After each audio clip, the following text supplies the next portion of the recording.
Еднаш многу одамна живееле маж и жена кои многу долго време посакувале да имаат свое дете. Тие живееле во мала куќа до која се простирала една волшебна градина, полна со најубави билки и цвеќиња. Но оваа градина и припаѓала на злобната вештерка која не дозволувала никој да влезе таму.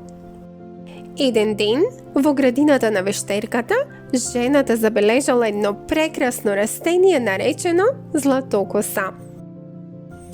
Толку многу посакала да го проба, што и станало дури и лошо од желба.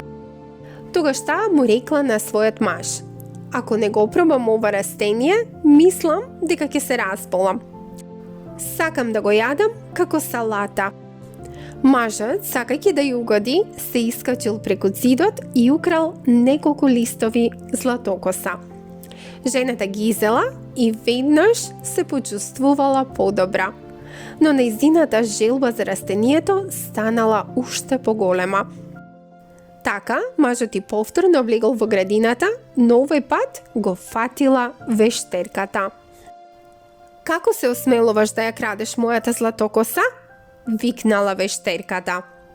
Мажот се извинил и објаснил дека тоа било заради здравието на неговата сопруга. Вештерката неочекувано се согласила да му прости, но со еден услов.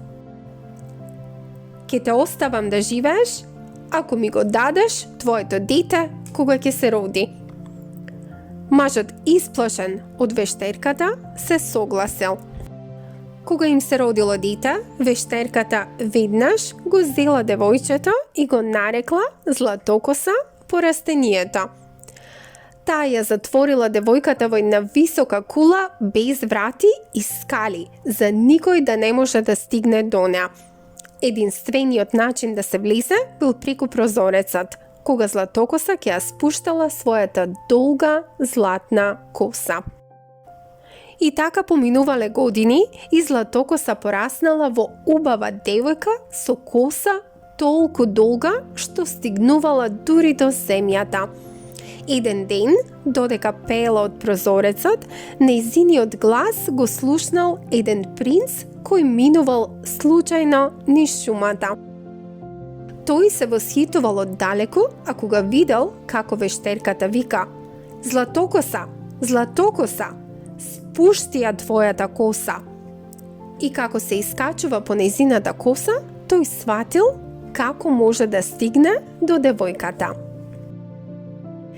Следниот ден принцот застанал под кулата и извикал: "Златокоса, Златокоса, спушти ја твојата коса." Златокосата мислела дека е вештерката, па ја спуштила косата.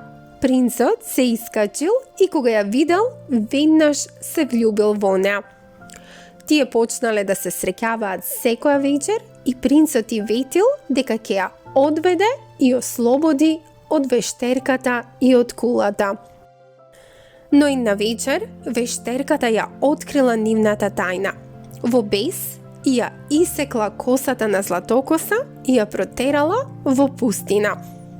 Потоа вештерката го намамила принцот да се искачи по исечената коса. Кога тој влегол во кулата, вештерката го турнала од прозорецот. Принцот преживеал, но ослепел од трњето што ги повредило неговите очи.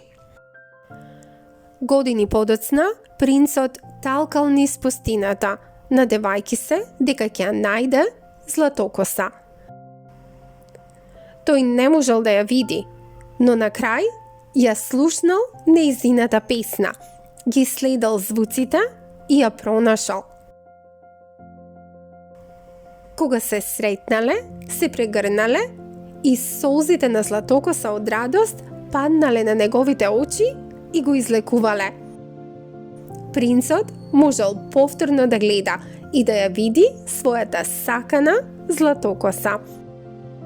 Принцот тогаш ја одвел Златокоса во своето кралство, каде што се венчале и живееле среќно до крајот на животот.